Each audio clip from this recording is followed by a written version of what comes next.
Good morning, friends. Welcome to the Wednesday LiveStream. I understand that Vimeo might not have changed what it projected the time to be. This always starts at 8 a.m. Pacific time, and the clock's changed over the weekend, but I see it saying it's going to start at 7 a.m. every week. It's not going to. It's going to stay with the time that we're settled on. But what I want to work on today is Dulcimer Work-Arounds. Let me turn down my speaker there. This was a topic that was suggested by one of our faithful Wednesday followers and participants, Jim Fry from Colorado. And what this is a phrase that I was introduced to early because when I was trying to understand how the dulcimer worked, I noticed that it didn't do everything I was used to on a piano keyboard or guitar fretboard that has all the frets relatively evenly spaced. I was playing a dulcimer, and you can see it's got these long, long, short, long, long, short, long, long, long, short, long, long, short, long, long, long, short. That's the diatonic framework. That's as if we only have white keys on the piano. And so when I was trying to play music, sometimes it would work and sometimes it wouldn't. For example, right now in my Advent evening prayer class, we're doing Abide With Me. And this is my first dulcimer, the one I built in 1980.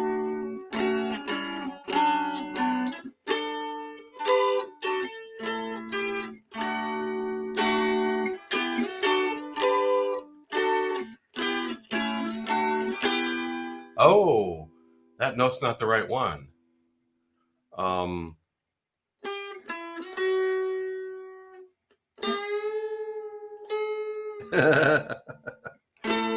That's because this is one of those hymn tunes that goes and borrows something from another key.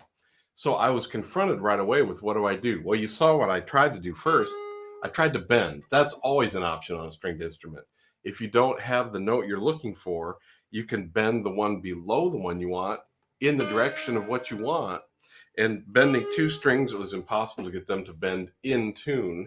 So then I tried to bend the middle string, which in this case, I was in a 1-5-5 tuning, D-A-A. I needed a G sharp, and it's just not on the instrument. So I could bend to get it from an A or from a G to a G sharp, but it didn't fit the character of the song. So what I ended up doing was I used the note, instead of playing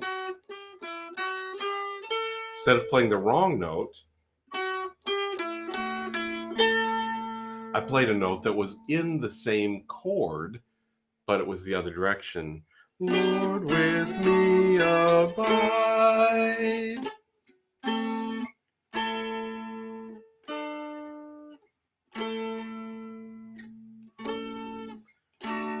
And that's the only time it showed up in the whole song. So that was my way of working around the Dulcimer Workaround on a mountain dulcimer that had no extra frets. Well, sometime in the 60s, a guy named Howie Mitchell, Don Petty calls this the Howie Mitchell fret. You might not be able to see the best here, but we do some comparison on this in Dulcimer Crossing. But where we have long, long, short, long, long, short, long, long, long, short, on the dulcimers that are built these days, unless you specifically ask not to have it, it says long, long, short, short, short, short. Oh, they added one in here, and it's the one that's in between. We don't renumber the whole dulcimer. We call that a 6.5 fret. And that 6.5 fret lets me have the note I was looking for.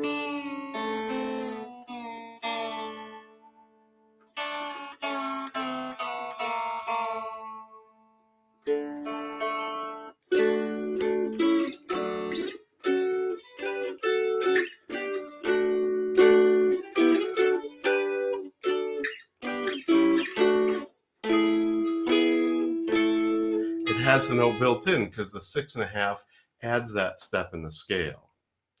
And so it let me do both things I wanted to do by adding a fret. Now, people have gone on, and many times today, people add, let's see if I can get this in here, a 1.5 fret as well. So instead of having a long, long, short, they have a long, short, short, short. And that lets you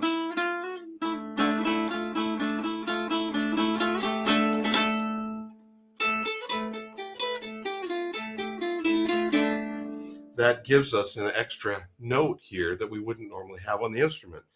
In an instrument, in a dulcimer that doesn't have the 1.5 fret, tuned DAA or DAD, we'd never have an F natural anymore on the instrument. We do have a C natural on the bass string, but now because of this 1.5 fret, we have a C natural in the middle string, plus we've picked up an F natural on the outside strings as well. So it gives us some other opportunities. I was just talking with someone who has a group of musicians who play all the time, and a young student who is teaching all the other young students to play dulcimer, and they want to be able to play in the keys of D, G, A, and C. And she wanted to know the one tuning that'll work for all that. Well, without a 1.5 fret, and I doubt if these children all have instruments with 1.5 frets, without that, there is no one tuning that lets you do all that, because there's never an F available to play in the key of C. So then you have to do the Dulcimer workarounds. You can play partial chords also. You can play all the notes you need to suggest that chord if you don't have the chord. Now, how does that apply to the hammer dulcimer? Depending on the size of your hammer dulcimer,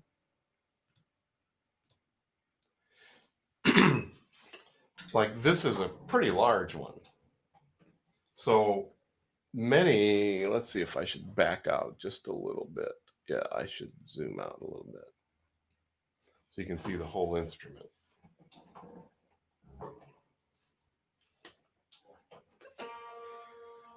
So an instrument that's a 12-11 or something like that would start here with a G and usually go up to about this. A 13-12 is going to go up. I'm going to have a 1, 2, 3, 4, 5, 6, 7, 8, 9, 10, 11, 12, 13. It's going to be from G up to an E, typically. 15-14 is not going to go quite as high. It's going to start on a D.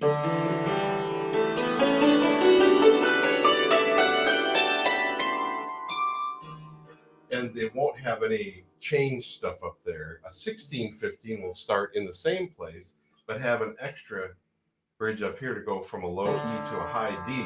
So we actually have a D, a D, a D, a D, a D, 4 octaves of the note D. In a 16-15, we've also got 4 notes, 4 octaves of the note E. And in a 16-15 chromatic one, you can see there's these little bridge caps that are a little slightly off. That allows us to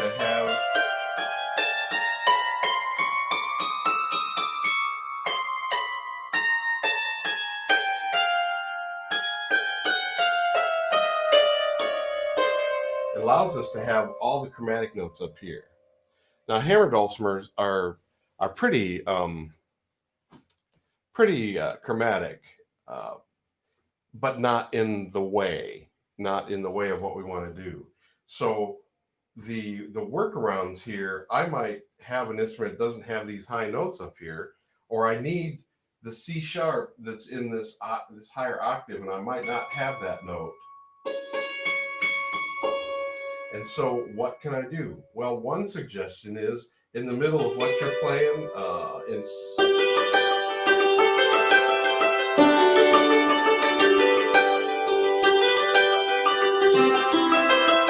G now. Now I need an A chord. I might need that C sharp up there.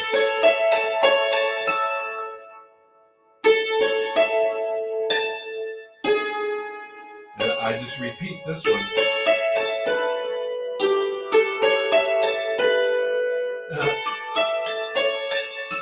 Just remember that I don't have it up here, so I could play it an octave lower and let the overtones carry it. And in the context of the song, this is usually when we're borrowing a note from another key for a minute.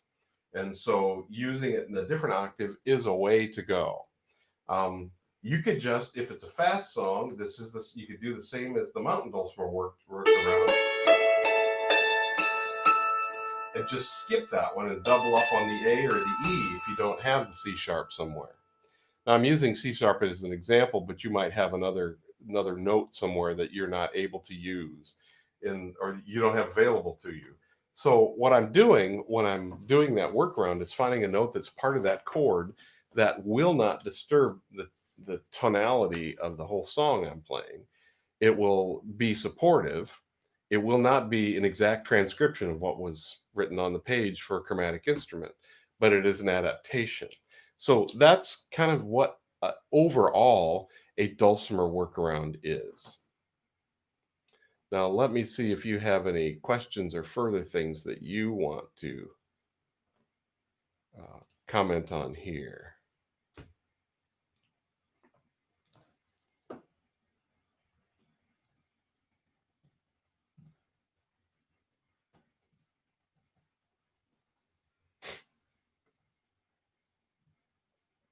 Hi, Rusty. How are you?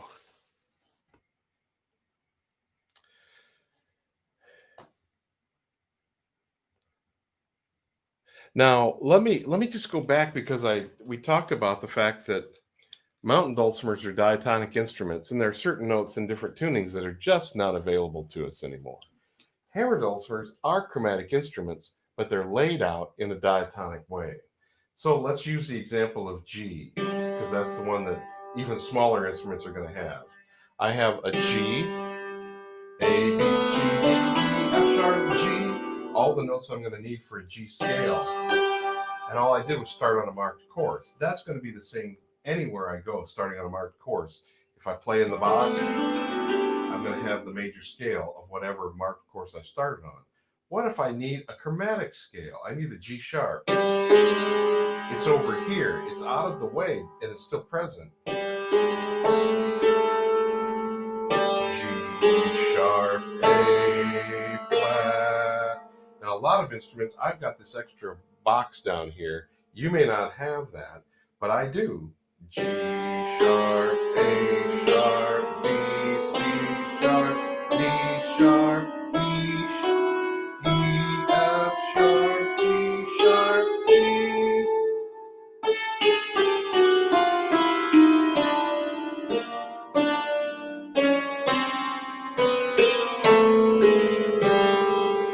So it ends up being a 3-bridge pattern in order to get all the chromatic notes that I want to play. This is a really good exercise for hammer dulcimer players. Say I want to play in C, but I want to play chromatically. C, D, E, F. There's my diatonic scale. I need a C sharp, D sharp, E, F. F between the unmarked and the marked chorus, always a half step. That's always E. E sharp is the same as F. E, F sharp, G sharp, A sharp, B, C.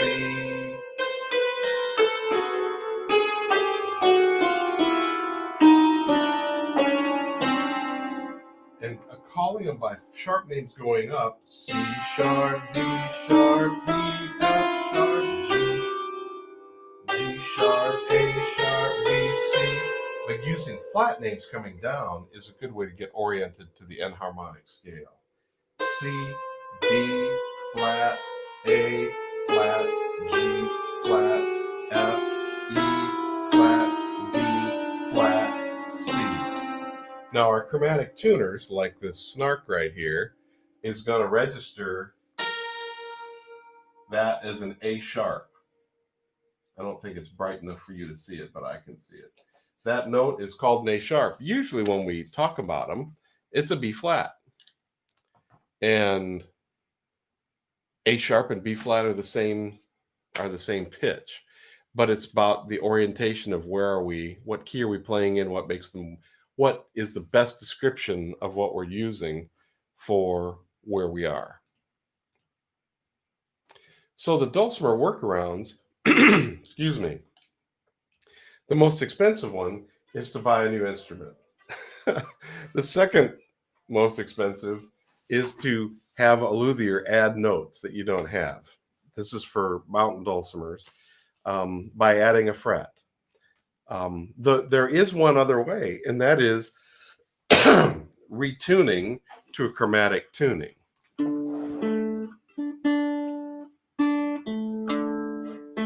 There's my A.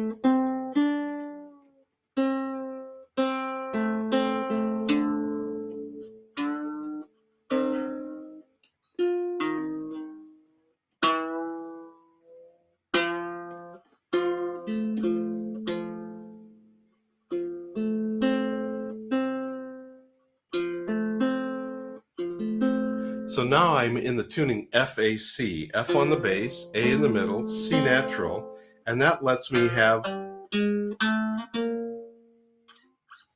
so I have F, G, sharp, or A flat, A, B flat, B, C, C sharp, D, D sharp or E flat, E, E, E natural, F sharp, G sharp, A, B flat, B, C, and I can continue up. I've got all the chromatic notes here because I've retuned.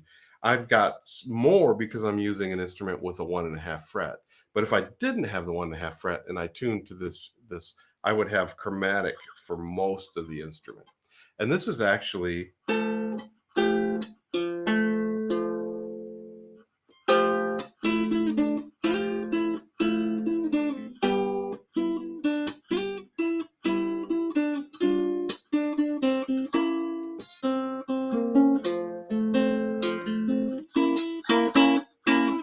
that is actually a very useful tuning for us to be able to play in jazz using fake books, playing in the keys that the songs are played by everyone else. So you can come and sit in. You don't have to change everything to be back in D, which is one thing that we often do,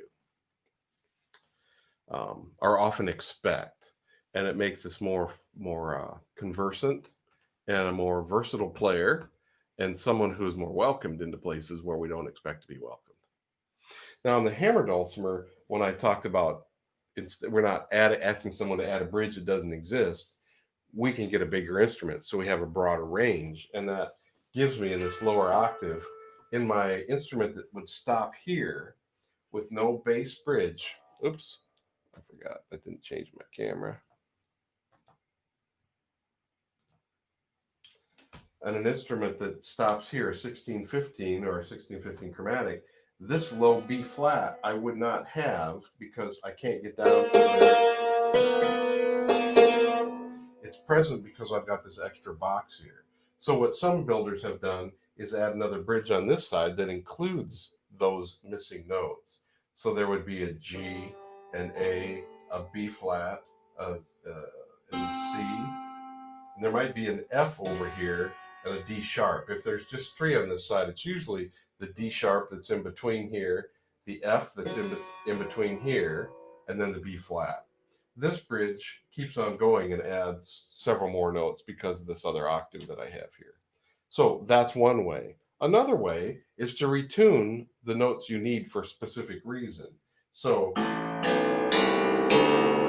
this is normally a C sharp, a C sharp, but because of what I was playing on that particular day, I retuned my C sharp to be a C natural. I retuned my F sharp to be an F natural. Now I retuned it, and it's not happy.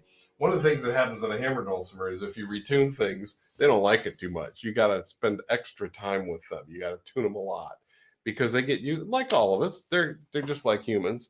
We get set in the way we want to be, and we don't want to change for nothing, not for love nor money. But the thing about playing dulcimers for me that I love is they require and they teach flexibility. I have people take the dulcimer pledge with me. I am flexible. I'm versatile. I can retune. And that's on the Dulcimer Crossing site. A lot of people don't want to. I've found that to be a good way to go. However, in the mountain dulcimer world, if you are, I'm going to share my screen.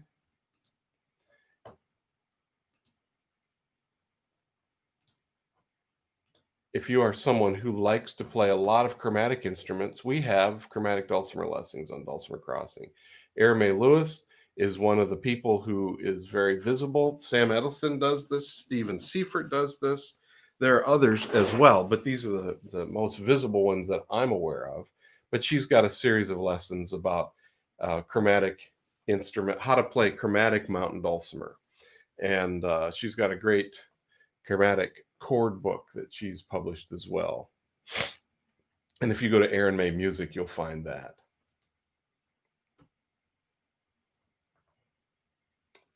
Okay, so an example of a tune, thanks Jim, I missed that earlier. An example of a tune is what happens when you're playing a tune that goes below Do in a key that you don't have the other notes for. Let's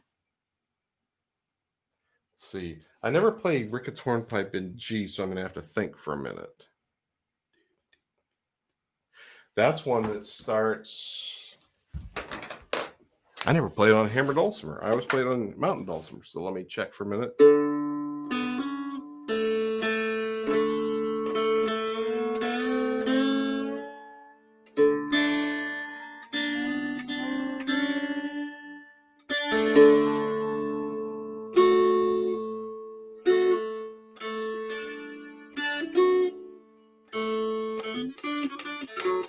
There we go. Da, da, da, da, da, da, da, da, da. And I have to get to the F sharp below G. That's why you said G. Yeah. If you don't have the G over here to get the F sharp,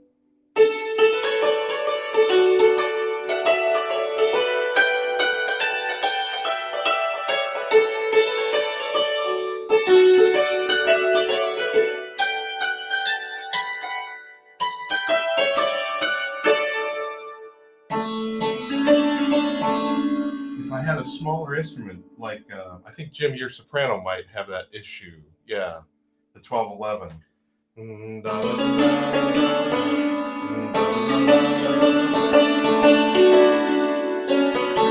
I'm playing as if I have a smaller instrument and I don't have this note here. So what are my options?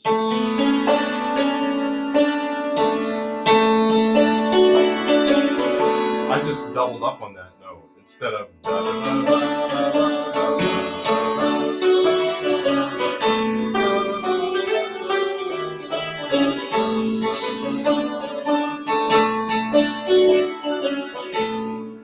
So the first one was.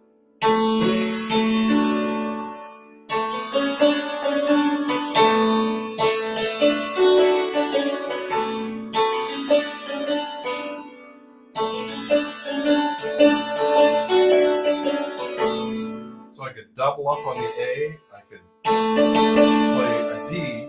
That would be using chord tones. I can use the same one, or I can use a different one, but I fill the same amount of space. I don't just leave an open hanging space in there. If it's a tune that's going really fast, I might be able to just skip that one and go on, and the hearer will insert the note that was missing. That's that musical magic that can happen with that we can experience.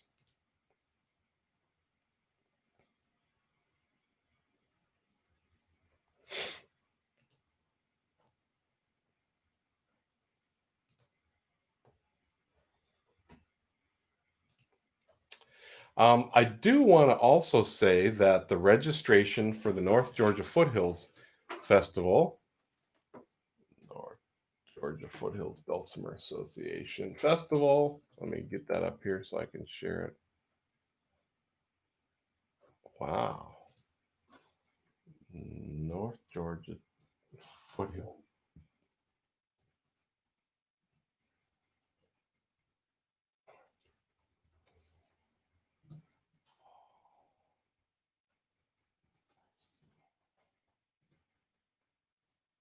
Here it is. Here is the website. The deadline for registrations is coming up this Saturday.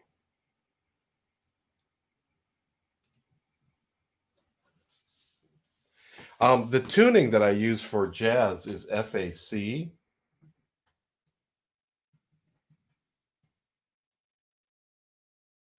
which is very easy to get to. You tune DAC, and then you raise your bass string up to F.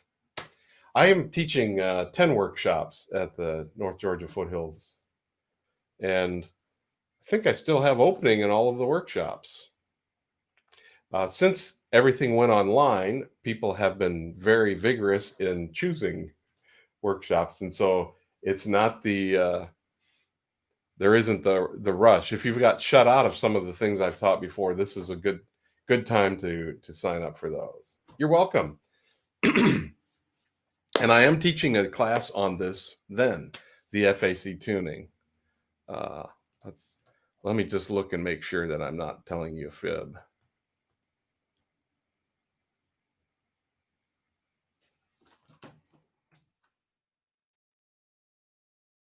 Modes. Yep, I'm teaching. Let's see what I wish I knew when I started Hammer Dulcimer. Modes in the Hammer Dulcimer. Hammer Dulcimer Joy, which is taking Beethoven's Ode to Joy and using variations. Using your dulcimer to sing with children, that's mountain dulcimer. Noter style mountain dulcimer. Dulcibro, right hand patterns. DAA chord melody style in mountain dulcimer. DGD mountain dulcimer Joy, and playing bluegrass. That's why I'm not doing the jazz one at this one. That's right.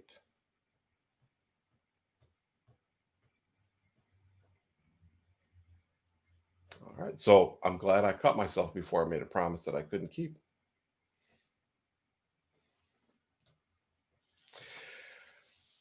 Well, as always, if you want to send topics, thank you, Jim, for sending this topic. I don't know if I answered all the questions you had there, but if you want to suggest topics for future live streams, you can send them to me here, steve@dulcimercrossing.com,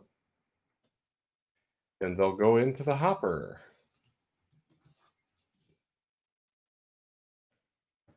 And just as I told you before, I was almost ready to show you a preview, but we're not there yet. There's still a lot going on backstage. We're doing a big shift at Dulcimer Crossing, and we're excited about what's coming, but it isn't ready to give any tours yet.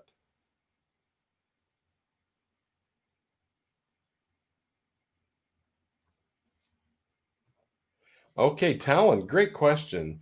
We talked about Skin and Bones, and I was capo 1, and I was playing in E minor.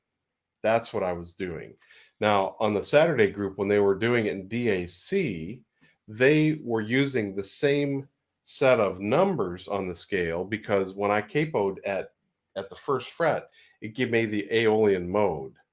1 to 8 is always on a mountain dulcimer, the Aeolian mode. The 1, 2, flat, 3, 4, 5, flat, 6, flat, 7, 8, the steps of the scale. But if you tried to play the DAC while I'm playing DAD with a capo at 1, they won't sound together very well, because one will be in E and one will be in D, and they won't agree. But that's why it worked, because you were moving from 1 to 8. Because you tuned to DAC, you've changed your 1 to be the D, and C is the note below Do. The benefit of playing by retuning is you get that note below Do. You can go da da dum, but when you tune to when you capo DAD at 1, you have to go to the middle string to get that note. It's there, but you have to go to the middle string.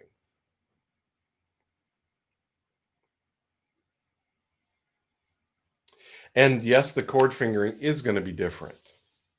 So yes, you're right. The melody string is the same, like in DGD and DAA. They compare to each other by the fact that you're using the melody string from 3 to 10 in DGD, but there it sounds from G to G.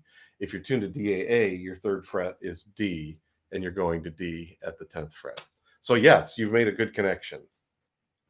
Well done.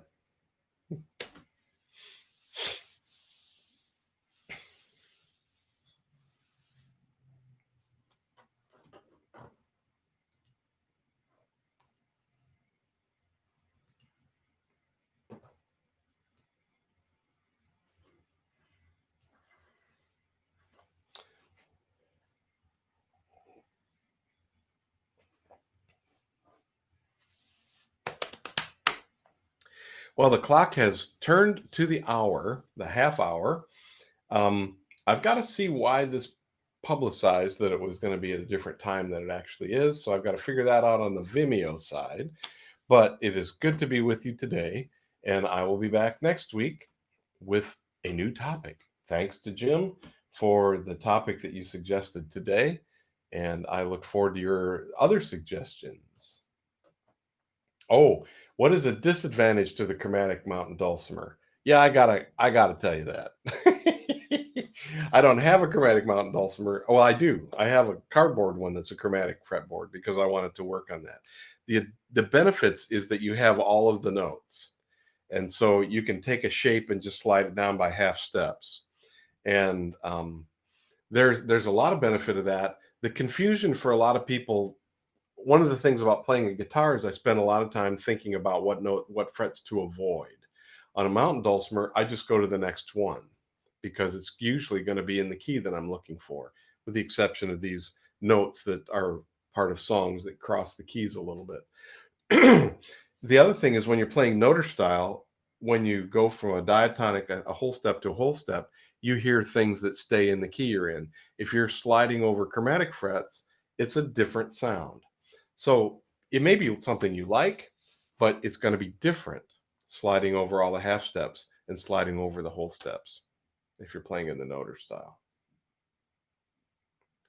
Erin May actually designed her chord book for people who are thinking of their instrument as a diatonic fretboard with extra frets, and people who are thinking about it more like a guitar fretboard with 12 steps. So she's talking about it in two different ways at the same time. Some people have decided it makes more sense in their head to think about it in the chromatic way, and others stay in the dulcimer way, which is 7 tones plus extra stuff, and they think about it that way. So she teaches both directions. Thanks, I'd forgotten about that piece. And to speak about that, James Jones has done an interlinear chromatic hammer dulcimer. There they are. Where he keeps he's expanded the distance, and he's added between the mark and the first unmark and the two unmarks, he's added another course that's got a brass covering. So I'd have my D sharp / E flat, E, F natural, F sharp, G, and on this side it'd be A sharp, or the B flat, B, C natural, and then C sharp and D. Called interlinear, and I've played on one of those before. I didn't play it a lot, but I did play on it. It was very interesting. It was very cool, and I could very easily take the patterns that I was used to in all the major keys and slide them up or down and play in the flat or the sharp keys. One of the things that Dan Landrum said is that he found it useful for playing things that